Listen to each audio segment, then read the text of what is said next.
Dans son célèbre ouvrage « Stratégie et structure », l'historien Alfred Chandler a été le premier en 1962 à montrer les liens qui existent entre stratégie et structure. Il distingue la stratégie, qui selon lui détermine les buts et les objectifs à long terme, les moyens d'action et l'allocation des ressources, de la structure, qui forme la manière dont l'entreprise s'organise pour mettre en œuvre la stratégie choisie. En ce sens, pour Chandler, la structure suit la stratégie. Depuis Chandler, d'autres auteurs ont pu montrer que dans certaines circonstances, la stratégie peut également suivre la structure. Nous n'entrerons pas aujourd'hui dans ce débat. Contentons-nous à ce stade de retenir qu'en management stratégique, il y a une étroite connexion entre ces deux dimensions, la stratégie et la structure de l'entreprise. L'objet de cette vidéo est ainsi de présenter les principales structures organisationnelles et de montrer à quel type de stratégie chacune correspond.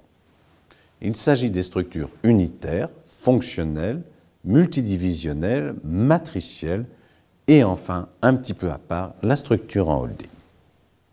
La structure unitaire d'abord. La structure unitaire d'une organisation se présente selon un schéma relativement simple. Elle repose sur une distribution entre un supérieur hiérarchique et des collaborateurs qui se réfèrent directement à lui. Avec un nombre réduit d'individus, cette forme unitaire favorise une forte réactivité et une intense communication interne qui permettent de s'ajuster rapidement aux contingences. En revanche, elle est rapidement difficile à gérer dès que le nombre de personnes impliquées augmente. Cette structure unitaire est généralement la forme dominante dans les petites entreprises dans lesquelles le dirigeant, qui est souvent le créateur et le propriétaire, contrôle l'ensemble de l'entreprise et de ses employés. Mais on peut également la retrouver dans de plus grandes entreprises quand il importe de maintenir une importante créativité et un esprit entrepreneurial au niveau des managers et des employés. De grandes entreprises comme Google ou Pixar, par exemple, essayent ainsi de maintenir le travail par équipe afin de garder les bénéfices de cette structure unitaire malgré la taille de ces entreprises. La seconde structure est la structure fonctionnelle. La structure fonctionnelle est construite à partir des fonctions principales d'une organisation, production, commercialisation, achat, etc. On appelle aussi cette structure la structure en râteau. Elle se rencontre dans les entreprises de taille moyenne et dans les entreprises très spécialisées. IKEA, par exemple, est structurée selon une logique fonctionnelle. Les avantages de cette structure sont que le directeur général suit toutes les opérations et que les mécanismes de contrôle sont simples et peu nombreux. Il peut également y avoir une définition claire des responsabilités et la présence de spécialistes à tous les niveaux de management peut s'observer. Au niveau des inconvénients, les dirigeants peuvent se trouver accaparés par des problèmes routiniers et négliger ainsi les problèmes stratégiques de long terme qui peuvent se poser à l'entreprise. Enfin, cette structure qui met l'accent sur la spécialisation des fonctions peut être vite inadaptée lorsque l'entreprise tente de diversifier ses activités. La troisième structure est la structure multidivisionnelle. La structure multidivisionnelle est composée de départements ou de divisions. Il s'agit d'unités qui séparent des lignes de produits, de services ou des zones géographiques. L'émergence de cette forme d'organisation provient du besoin de gestion de la variété des activités. Quand l'entreprise se diversifie, elle devient multidivisionnelle.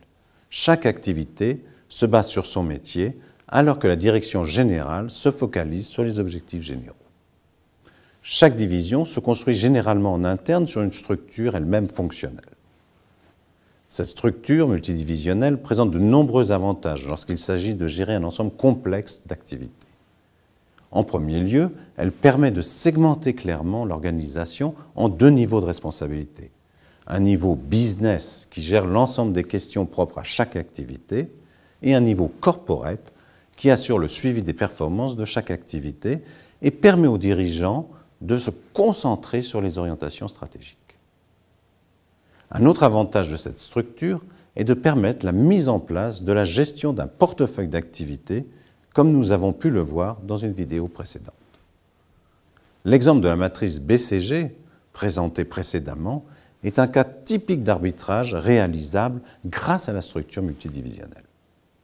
En revanche, ce type de structure peut générer des coûts bureaucratiques élevés, des coûts qui sont susceptibles de nuire à l'efficience globale de la structure. Ces coûts bureaucratiques sont la conséquence directe des besoins technocratiques de la superstructure pour piloter l'ensemble de l'organisation. Cette structure multidivisionnelle représente le modèle dominant pour les entreprises diversifiées, c'est-à-dire qui gèrent au moins 2 domaines d'activité stratégique. Quatrième structure, la structure matricielle. Dans un nombre important d'organisations multidivisionnelles, il est apparu nécessaire de superposer à la ligne de coordination verticale une ligne horizontale de coordination. La conjonction de lignes de coordination verticale et horizontale crée ce que l'on appelle la structure matricielle. Celle-ci peut répondre à des objectifs qui sont limités dans le temps, par exemple pour la mise en place d'un projet, ou elles peuvent s'exercer sur une relation beaucoup plus durable. Cette structure matricielle est très présente dans les grandes sociétés multinationales qui doivent gérer non seulement une coordination par activité, mais également une coordination par zone géographique. Un groupe comme Danone, par exemple, dont nous avons déjà parlé, est mondialement actif dans 3 grandes activités: les produits frais laitiers, les boissons et les biscuits. Outre des responsables par produit, Danone doit également disposer de responsables géographiques qui, par exemple, coordonneront les relations du groupe avec les distributeurs locaux dans une région. Si cette structure permet d'améliorer la réactivité de la structure multidivisionnelle ainsi que la valorisation de l'information locale, elle n'est pas sans générer potentiellement des sources de conflits ou, pour le moins, des effets parfois de réunionnite aiguë. Enfin, dernière structure, la structure en holding. La structure en holding est également dénommée société en conglomérat. Il s'agit d'une société d'investissement ici qui détient en tout ou partie les capitaux de différentes entreprises. Les organisations sont liées du point de vue financier, mais restent indépendantes du point de vue de la gestion. Cette forme conglomérale représente ici une pure forme de marché interne des capitaux dans laquelle l'efficacité économique tient à la capacité des dirigeants à réaliser de meilleures allocations que, comparativement, ne pourraient le faire les marchés financiers.